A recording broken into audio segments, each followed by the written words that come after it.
के काफिले हम देख रहे हैं HR 12 नंबर की गाड़ी मिलेंगी, HR 15 नंबर की गाड़ी आपको शायद कहीं दिखाने लग्जरी गाड़ी मिलेंगी। HR 15 मैम का नंबर है? HR 15 मैम का है। अच्छा, HR 12 रोहतक का है। हाँ जी, हाँ जी। जो यहाँ के लोग हैं, जो यहाँ के लोग जो मलाई खा के। हरियाणा विधानसभा चुनाव का प्रचार खत्म होने में अब सिर्फ कुछ घंटे शेष रह गए हैं और लोगों की नज़रें इस बात पर हैं कि हरियाणा की हॉट सीट रोहतक से बिल्कुल सटी हुई महम, यहाँ का सियासत का मूड क्या है, यहाँ से अगला विधायक कौन होने जा रहा है। इस बार बड़ा रोचक मुकाबला यहाँ पर बलराज कुंडू, राधा अहलावत और बलराम दांगी के बीच में है। और मेरे साथ राजवीर जी हैं, महम की सियासत को बहुत अच्छे तरीके से जानते हैं और एक एक घटना की बारीकी की, यहाँ के इतिहास की, राजनीति की सब जानकारी है। तो इनसे बात करेंगे कि महम इस बार किस करवट बैठेगा, किसके पक्ष में वोटिंग करेगा। आप भी अपने कमेंट्स बताना, यदि महम हल्के से यदि आप हैं तो कौन यहाँ से जीत रहा है। वीडियो को शेयर करना, चैनल को सब्सक्राइब करना। अब बात करते हैं जी। राजवीर जी नमस्ते। नमस्कार जी, नमस्कार। महम बड़ा रोचक मुकाबला है, हर चुनाव में ना पता लग जाता था कौन जीत रहा है ना। इस बार स्पष्ट सा मैसेज नहीं आ रहा कि बलराम जीतेगा, बलराज जीतेगा या राधा जीतेगी। बड़ा फंसा हुआ त्रिकोणीय मुकाबला कह रहे हैं, जिससे पूछ रहे हैं। ज़्यादातर लोग कोई बलराज को ऊपर बता रहा है, कोई राधा को, लेकिन बहुत सारे लोग हैं त्रिकोणीय मुकाबला। और हम बात करेंगे स्टार्टिंग से बलराज कुंडू के ऊपर, जो सिटिंग MLA हैं। हाँ जी। उनका इलेक्शन कहाँ खड़ा हुआ देख रहे हो आप? देखो जी, बलराज कुंडू, जहाँ पर बलराज कुंडू का वोट बैंक था, जैसे बड़म्बा था, निंदाना गांव था, निंदाना गांव विकास नेहरा है जो आम आदमी पार्टी का, आम आदमी पार्टी का, उसने बहुत कुछ वो करे है। वहीं जो कुंडू का वोट बैंक था वो बिल्कुल ख़त्म कर दिया है। दूसरा बड़ा गांव मोखरा है, हमारे हल्के में महम में मोखरा गांव में बाली पहलवान बहुत ज़्यादा नुकसान कर रहे हैं उनको। किसको? कुंडू को कर रहे हैं सबसे ज़्यादा। फिर सामण गांव लगा लो, सामण गांव भी बहुत बड़ा गांव है, वहाँ बहुत काफ़ी बड़ी लीड लेकर चले थे। तो वहाँ से अब न वहाँ पर ये सोच लो कि वहाँ पर राधा अब उसकी बराबरी में लीड लेके बलराज कुंडू चले थे। हाँ जी, हाँ जी। लेकिन नुकसान किसने किया उनको? राधा ने। राधा नुकसान किया है। अच्छा, ठीक है। आपने 3 गांव गिनाए, निंदाना, मोखरा। निंदाना में विकास नेहरा नुकसान करे कुंडू को। हाँ, मोखरा में बाली पहलवान और सामान में राधा नुकसान कर रही है। ये 3 बड़े गांव हल्के, ये 3 बड़े गांव हैं हल्के के। ठीक है। हाँ जी। तो फिर ओवरऑल कैसा इलेक्शन बलराज कुंडू का? बलराज कुंडू का देखो, लोगों ने व्रत का देख लिया। बलराज कुंडू भाई उन्होंने समाज सेवा के कार्य भी किए हैं, बस भी चलाई है लड़कियों के लिए। लेकिन मेरे को नहीं लग रहा कि बलराज कुंडू अब की बार कुछ कर पाएंगे। कारण इसका कारण है, लोगों में एक बार व्रत का देख लिया भाई, ये उम्मीदवार कैसा है, लोगों की उम्मीदों पर खरा नहीं उतरा, इसलिए लोग नहीं। सोशल सर्विस तो जारी है, सर्विस तो जारी है, लेकिन सोशल सर्विस जो दी है उन्हें, वो लड़की के लिए बस लाई है और इससे ज़्यादा तो कुछ नहीं किया है। जो काम सरकार भी नहीं कर पाई आज तक, कोई बड़े नेता नहीं कर पाए, वो काम तो उसने कर दिया। वो तो करे तो हैं, लेकिन उसको विधायक बना तो दिया। जो एक बार कराया था उसने बना दिया।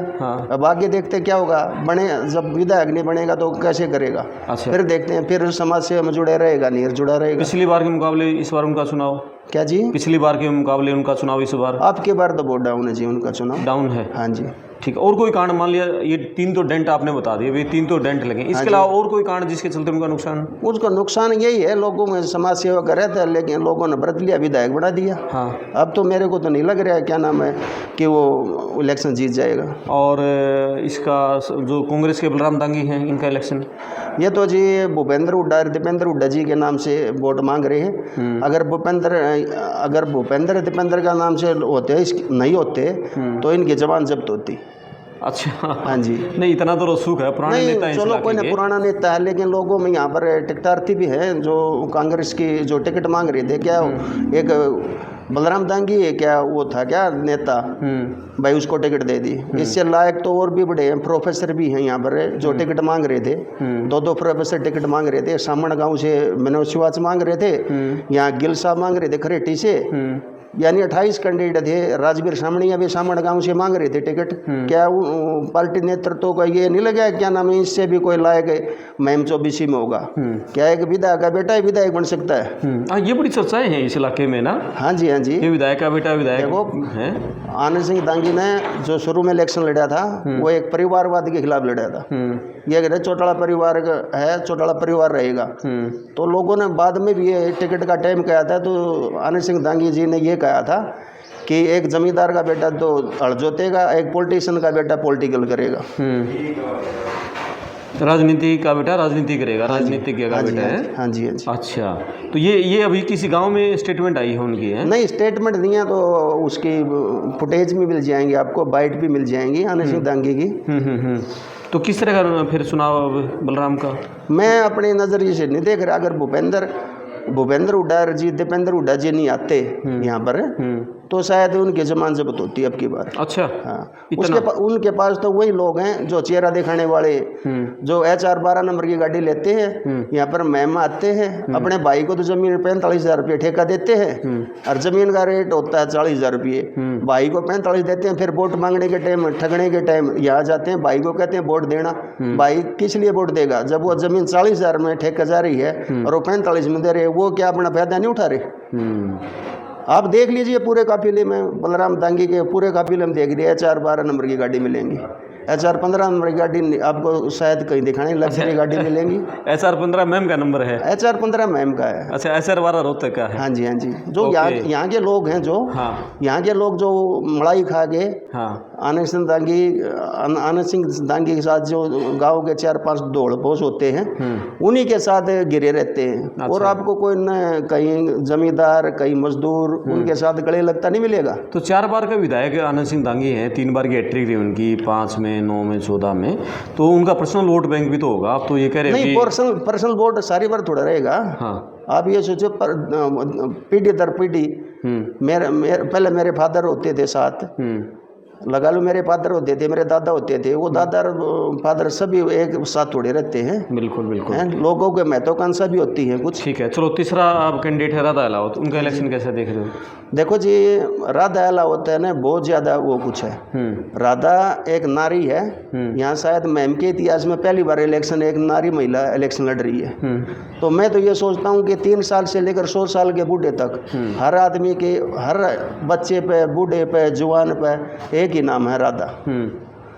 और मैम के इतिहास में भी आज तक किसी महिला ने इलेक्शन लड़ा। तो नारी शक्ति का बहुत कुछ इनके साथ है। यहाँ एक सवाल ये उठ रहा है, शमशेर खकड़ा 3 चुनाव लड़े विधानसभा का मैम से, हाँ जी, वो नहीं जीत पाए, तो राधा कैसे जीतेगी? ऐसा जी, उनका दुर्भाग्य कह लिए या कुछ भी कह लिए, हाँ, उनके शायद किस्मत में नहीं होगा, लेकिन राधा की किस्मत में आपकी बार राधा पार है।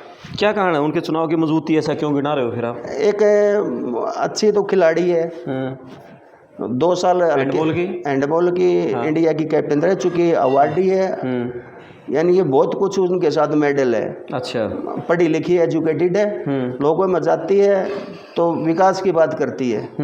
हमारा मैम का दुर्भाग्य लगा जी, उससे पहले, इससे इलेक्शन से पहले भी मंत्री भी लिए, SS बोर्ड चेयरमैन लिए, किसी ने मैम के इंडस्ट्रीज के बारे में, सुविधा के बारे में किसी ने नहीं सोचा। हर पॉलिटिशियन आता है यहाँ पर बोर्ड पुटार के चला जाता है, एन किसी ने इंडस्ट्री की सोची, यहाँ पर एन अस्पताल की सोची, एन शिक्षा की सोची।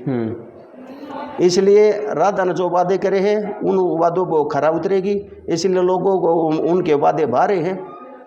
नहीं, मैं एक चीज़ में अभी मुझे समस्या लग रहा है, हरियाणा में जैसे कांग्रेस की लहर है, हाँ जी, और भाई कांग्रेस की सरकार बनाने जा रही है, राहुल गांधी, प्रियंका भी आ रहे हैं, सर्वे में भी कांग्रेस की सरकार आ रही है, और आपने कांग्रेस के कैंडिडेट को सबसे कमज़ोर बता दिया, बलराज कुंडू का इलेक्शन में कमज़ोर बता रहे हो, तो राधा के चुनाव की और राधा में ऐसी क्या खास बात है कि उसको हम मजबूत दिखाएं?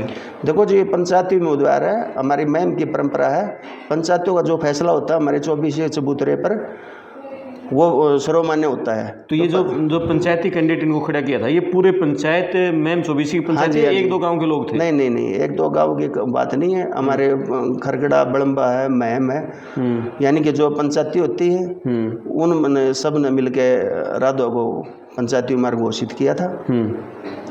पंचायती उम्मीदवार घोषित किया, हाँ जी। तो ये पंचायत का अस्तित्व है, पंचायती बातें लोग वोटिंग के इसमें मानते हैं क्या आज के ज़माने में? देखो जी, ये पंचायत को धर कर कोई मानता है, हमारे मैम की परंपरा है, मैम 24 की, यहाँ पर लोग पंचायतों को महत्व देते हैं। पंचायतों को महत्व देते हैं, बिल्कुल है अवस्थित उनका। हाँ जी, हाँ जी। तो ये बताओ, ये जो बाली की हमने बात कर ली थी, हाँ जी। बाली का चुनाव किस तरह का है? बाली का चुनाव जी देखो अपने अपने उससे बाली पहलवान वो करता है। बाली पहलवान सबसे ज़्यादा हमारे हल्के में ओखरा गाँव का सबसे बड़े गाँव का उम्मीदवार है और बाली पहलवान 2 बार विधायक भी रह चुके हैं।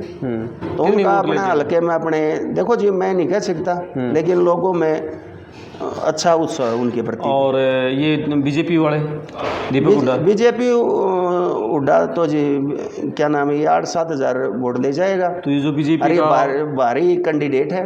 तो बीजेपी का जो ओबीसी का वोट बैंक है, ब्राह्मण वोट बैंक है, दूसरी जो एक कोर वोट बैंक उसका कास्टिज्म के चलते है, पंजाबी है बढ़िया, वो कहाँ शिफ्ट होगा फिर? ऐसे जी पहले शमशेर खरगड़ा जी बीजेपी में थे, बीजेपी से टिकट नहीं मिली तो उनका जो वोट बैंक था वो डाइवर्ट हो गया राधा की तरफ। तो मैं नहीं सोचता कि बीजेपी यहाँ पर आपको मैं कहीं नजर आऊगी। राधा की तरफ से ज़्यादा झुकाव लग रहा है बिल्कुल बिल्कुल जी। देखो यहाँ जो बीजेपी की जो वोट बैंक है वो पूरी तरह राधा में कन्वर्ट हो चुका है। अच्छा, मतलब इसकी मजबूती सिर्फ यही है राधा की कि उनको बीजेपी का वोट इनके पास आ गया, जो बीजेपी को जाना चाहिए। उनके पहले हम बीजेपी कहाँ थी? हाँ। 2009 में 600 कुछ पर्ची आई थी बीजेपी। शमशेर खरगड़ा की वजह से बीजेपी का वोट बैंक बढ़ा है यहाँ पर। अच्छा। आप देख लीजिए, आप कहीं आप तो हल्के में या हरियाणा में जगह जगह घूमते हैं, आपको कहीं अगर कहीं बीजेपी नज़र आती थी तो पहले ही इलेक्शन से पहले तो शमशेर खरगड़ा नज़र आएगा। अच्छा। उसके वर्कर हैं जो उनसे जुड़े हुए हैं, दिन रात जो उनसे लगाव रखते हैं, वो सारे राधा के पास है। और आम आदमी पार्टी का किस तरह का देख रहे हो?